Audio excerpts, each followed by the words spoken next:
Welcome to today's deep dive. Usually when we talk about a medical diagnosis, there's this expectation of total clinical precision. Right, like it's a math equation or engineering. Exactly. You break your arm, the x-ray shows that jagged white line, and the doctor just points at the screen and says, there it is, broken. It's binary. And honestly, I think that's comforting. We like human biology to be visible and, easily categorized. You either have the broken bone or you don't. But then you step into the world of neurodevelopment, trauma, and our relationship with food, and suddenly that x-ray machine is just totally useless. We're looking at a diagnostic landscape that is entirely murky. Oh, completely murky. It's incredibly complex. And today, we're going straight into the deep end of that murky water to figure out why we lose control around food. Because if you're listening to this and you've ever found yourself staring into the fridge at midnight feeling completely powerless, you've probably been told by society that you just lack discipline. Which is such a damaging narrative. Right. But the actual neurobiology in our sources today tells a completely different, frankly, shocking story. We're going to unpack ancient brain chemistry, hijack dopamine pathways, and how modern diet culture is actively weaponizing our own survival instincts against us. Yeah, it fundamentally upends the whole willpower myth. I mean, to even begin to understand modern binge eating, we have to look past the kitchen and go way back to our evolutionary history. Okay, let's go there. Specifically, we have to look at how our brains process dopamine. And I think there's a huge misconception right out of the gate about what dopamine actually does. Right, because the general public, myself included, usually thinks of dopamine as the feel-good chemical. Eat a donut, you get a hit of pleasure, boom, that's dopamine. Yeah, that's a super common oversimplification, but it misses the core mechanism entirely. Dopamine is not primarily a pleasure chemical. Wait, really? No, it's actually a neurotransmitter that drives memory, movement, and above all, motivation and anticipation. Evolutionarily, this reward pathway was a strict survival mechanism. So it's about the drive, not just the reward. Precisely. In an environment where food was incredibly scarce, the human brain didn't just reward you for eating, it flooded you with dopamine to ensure you would do absolutely whatever it took to hunt down that nourishment in the first place. Oh, wow. Dopamine is really the chemical of the chase. So it's the brain's way of ensuring you don't just sit in the cave and starve. It prioritizes the motivation to seek out calories above literally anything else. Exactly. But here is the biological collision course we're on now. Our environment has radically changed in a blink of evolutionary time, but our neurobiology, it hasn't changed at all. Right, we're still walking around with caveman brains. Yeah, and we are now surrounded by highly palatable, hyper-processed foods. Foods that are meticulously engineered with concentrated sugar, salt, and fat.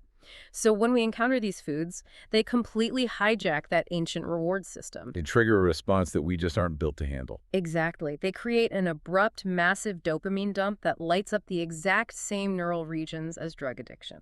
And this is where the mechanics of it just blow my mind.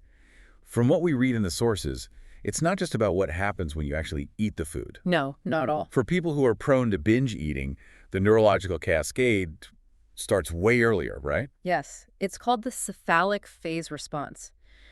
For someone vulnerable to this, just the sight or the smell of a desirable food triggers a premature, massive dopamine spike. So, just walking past a bakery. Just walking past it. The brain literally screams, eat, and initiates this intense physiological motivation to consume before the food even touches their lips. It's driving a compulsive need to eat, even if they aren't physically hungry in the slightest. It's like their dopamine system is essentially lying to them about the immediate necessity of those calories. That's a great way to put it. It's a false alarm. So it's not like our brains are just running outdated software. Yeah. It's more visceral than that. It's like having a highly sensitive, salty fire alarm in your house. Oh, I like that analogy. You light a harmless manila candle, and suddenly the alarm is blaring, the sprinklers are going off, your brain is screaming, evacuate, you are in mortal danger, your body is reacting to a life or death crisis that doesn't actually exist. That is a phenomenal way to visualize it. It is a profound evolutionary mismatch. The brain perceives a modern engineered stimulus and reacts with an ancient, high-stakes survival protocol. Okay, but let me play devil's advocate here, because I know what someone listening might be thinking right now. Sure, go for it. Where is the line between biology and personal choice? Because we all have that ancient hardware, and we all walk past that same bakery.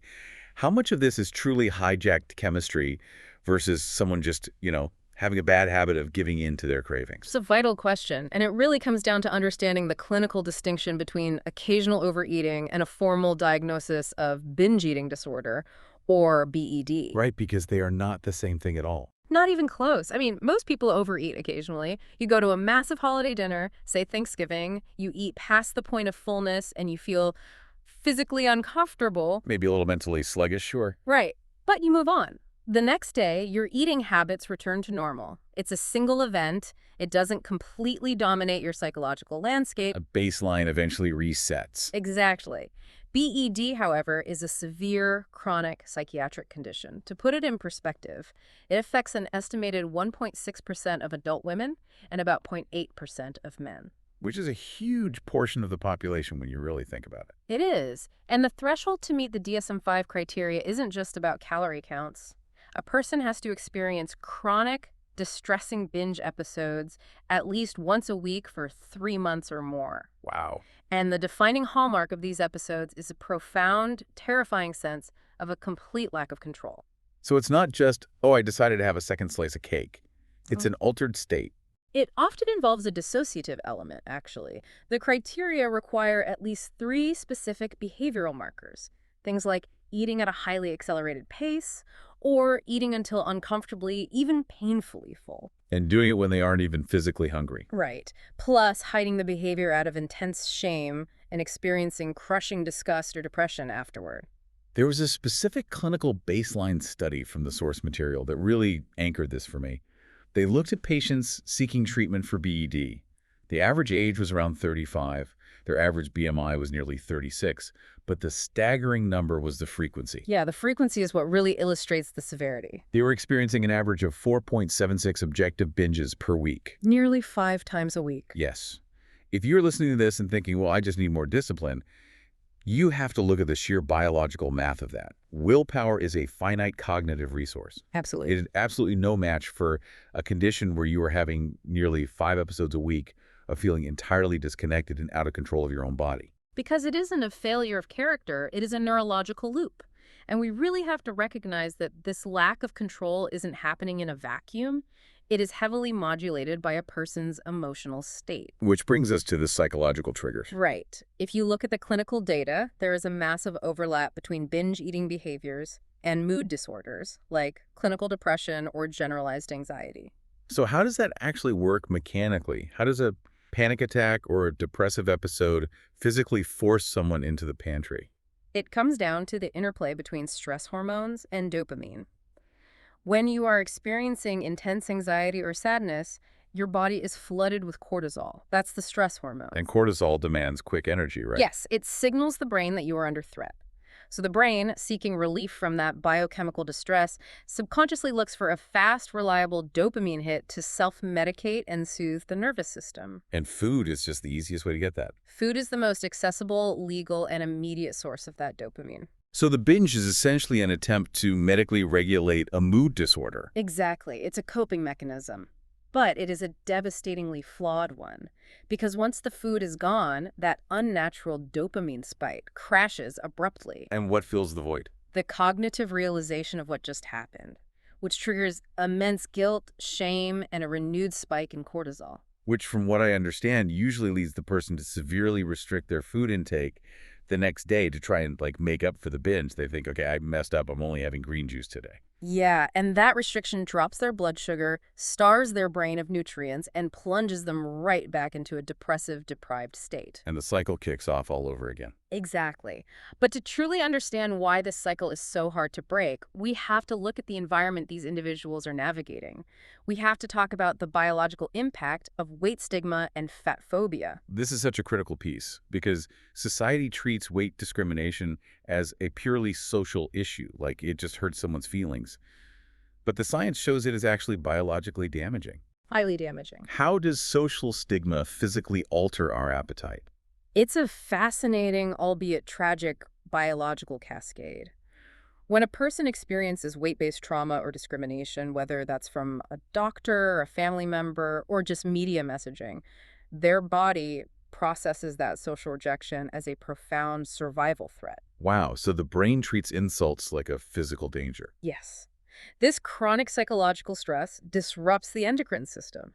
It actually induces a state of leptin resistance. Now, leptin is the hormone that signals satiety, the feeling of being full. So the stress of being shamed actually breaks the mechanism that tells you to stop eating. Precisely. The stigma dulls the satiety system while simultaneously spiking ghrelin, the hunger hormone. That is just a brutal combination. It is. The body thinks we are under attack, we are stressed, we need to hoard calories and retain fat to survive.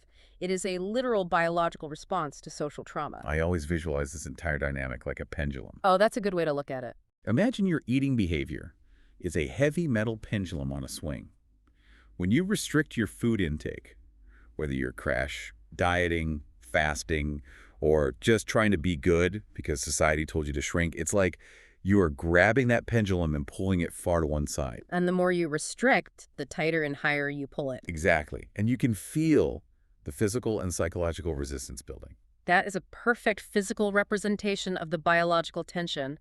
Gravity is fighting the pendulum, just as your evolutionary biology is fighting the calorie restriction. But eventually, human biology wins. Your grip fails. You have to let go. Always. But when you release a pendulum, you've pulled all the way to the ceiling. It doesn't just float gently back to the center and rest in a state of balanced, normal eating. No, it swings with massive velocity to the exact opposite side. A massive, out-of-control binge. Because the body is desperate to save itself from what it has perceived as a famine. And this biological panic is so ingrained, we even see it in anorexia recovery. People recovering from severe restriction often experience intense, terrifying binges, and it seems entirely counterintuitive to them. Because they've spent so long avoiding food. Right, but biologically, their bodies have entered a state called hypermetabolism. Wait, what does that mean? Why does their metabolism suddenly speed up? Well, when a severely malnourished body finally gets consistent food, it realizes it has a massive backlog of repairs to do. Ah, like fixing the foundation of a house. Exactly. It has to rebuild organ tissue, restore bone density, repair cellular damage. The body essentially turns into a biological furnace, often requiring up to 4,000 calories a day just to heal and maintain basic functioning. That is wild. The brain is literally overriding the person's conscious choices and forcing a binge just to keep the organs from failing. So, stepping back and looking at the big picture here, is the diet culture that constantly tells us we need to restrict, diet, and shrink actually the very thing pulling the pendulum back and causing the binge in the first place? That is the exact paradox. The quote-unquote cure that modern society pushes, chronic dieting and restriction, is almost always the primary catalyst for the disorder. Wow, okay, so if the biological and psychological traps are this deeply wired, how do you actually rewire them? Well, it takes real clinical work. Because if I'm listening to this and recognizing myself in that pendulum swing, I want to know what clinical science says about getting out. But if you go online right now, the loudest advice is to do a dopamine detox. Oh boy, yes. Right. The internet says just lock your phone in a drawer, eat nothing but raw vegetables for a week, and magically reset your brain chemistry. Does that actually work? I am so glad you brought this up because we really need to completely dismantle this internet myth. The phrase dopamine detox or dopamine fasting is a fundamental misunderstanding of neuroscience. So it's totally fake. Complete misnomer. Dopamine is not a toxin. It is a critical neurotransmitter. You cannot detoxify or purge it from your body, and if you somehow could, you wouldn't want to. Because without dopamine, you literally couldn't function. You wouldn't be able to initiate movement. I mean, severe dopamine depletion is the primary mechanism behind Parkinson's disease, so this idea of detoxing it is absurd. So what are these influencers actually talking about then? What the internet is calling dopamine fasting is usually just a highly sensationalized, incredibly rigid repackaging of basic cognitive behavioral therapy, or CBT. Okay, that makes sense. The goal of real therapy isn't to eliminate dopamine, it's to engage the prefrontal cortex so you can gain autonomy over your triggers. So what does that actually look like in a clinical setting? How do the evidence-based treatments actually work? One of the most effective interventions currently is called brief CBTT, which is specifically designed for non-underweight eating disorder patients. And it's pretty fast, right? Yes, it's a highly targeted 10-session therapy. And they don't just sit and talk about childhood trauma. They focus on restoring regular mechanical nutrition, actively unpacking emotional triggers, and doing intense cognitive restructuring around body image. And the data on this from the sources is stunning. In that same baseline study we talked about earlier, over the course of just those 10 sessions, Patients dropped from an average of 4.76 binges a week down to 0.49. It's a massive reduction. That is essentially going from binging almost every single day to maybe once every 2 weeks. And not surprisingly, their clinical depression and anxiety scores plummeted right alongside it. Because they are actively building new neural pathways to bypass the old triggers. But therapy isn't just about what happens in the clinician's office. Right, you have to live your life. It's about what you do in the kitchen when the urge hits. And that brings us to another crucial treatment from the literature, self-compassion training, which I know sounds a bit woo-woo to some people. Sounds a little soft, yeah. But neurologically, it is profound. How so? Because usually when someone feels the urge to binge, their instinct is to fight it, to grit their teeth, white-knuckle it, and use brute force willpower. Which just spikes cortisol again, feeding the cycle. Self-compassion training teaches patients to do the exact opposite. When the urge hits, they are taught to practice something called urge surfing. Urge surfing. Yeah. They sit down, pay attention to the physical sensation of the urge without fighting it, and they just observe it. Wait, they don't try to distract themselves immediately? No, they observe it first. By simply observing the urge without judgment, you are shifting brain activity away from the amygdala, which is the fear and emotional reaction center, and engaging the prefrontal cortex, which handles logic and executive control. You literally cool the brain down. Exactly. Then, they use a structured list of active, time-passing alternate activities, and crucially, afterward, they write down what they learned from the day's urges without any moral judgment. That is incredible. It proves that the solution isn't fighting your brain chemistry in a wrestling match, but rather outsmarting it. You retrain the brain with observation, compassion, and structure. You do. Yeah. And while formal therapy like CBTT is vital for those with clinical BED, there are fundamental daily habits that anyone listening can start practicing right now to begin healing their relationship with food and stabilizing that pendulum. So if I'm standing in my kitchen trying to make lunch, what does this practical rewiring look like? The overarching clinical framework for this is called intuitive eating.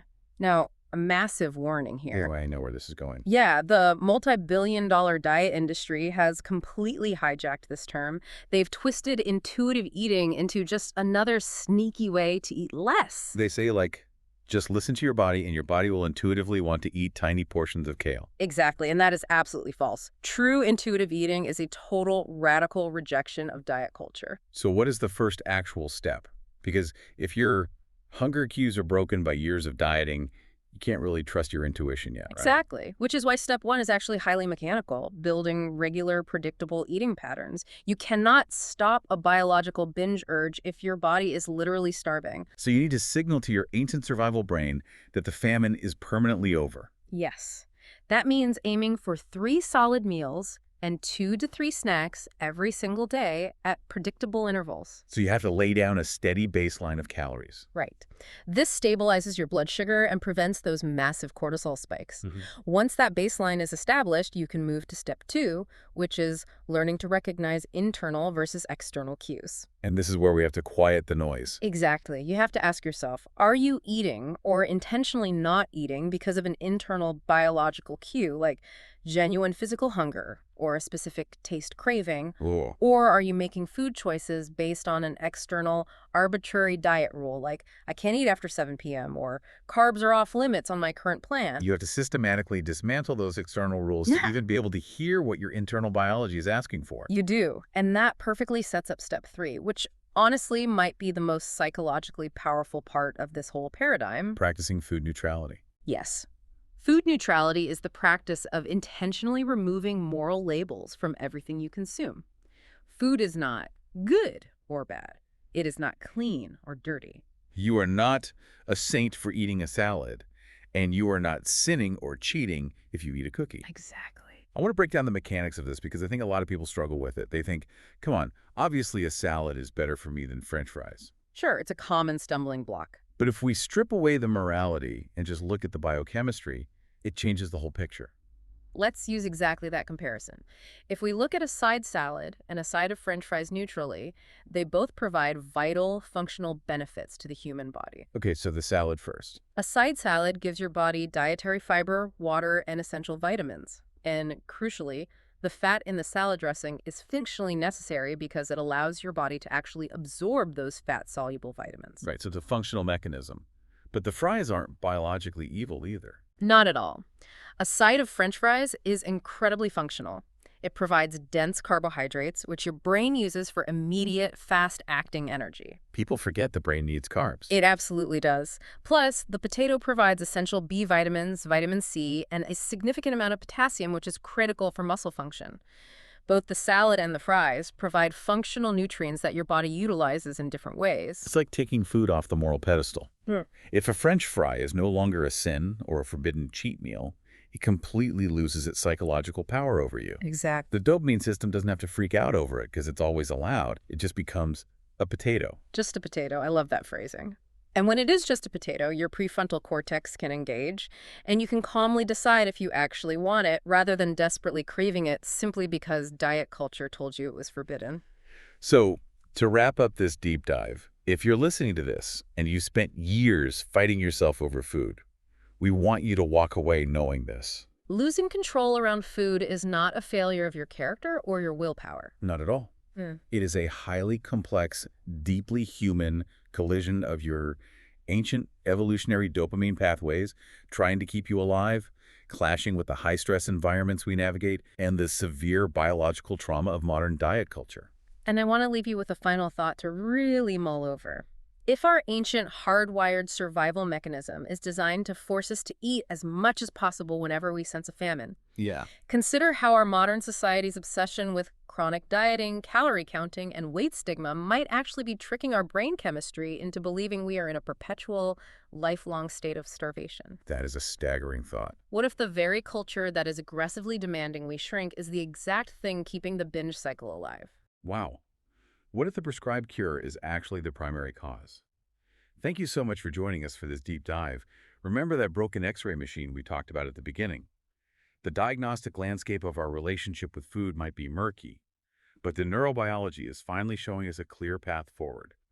And it is a path built entirely on biological understanding and self-compassion, not restriction. Be kind to yourselves and be kind to your brains.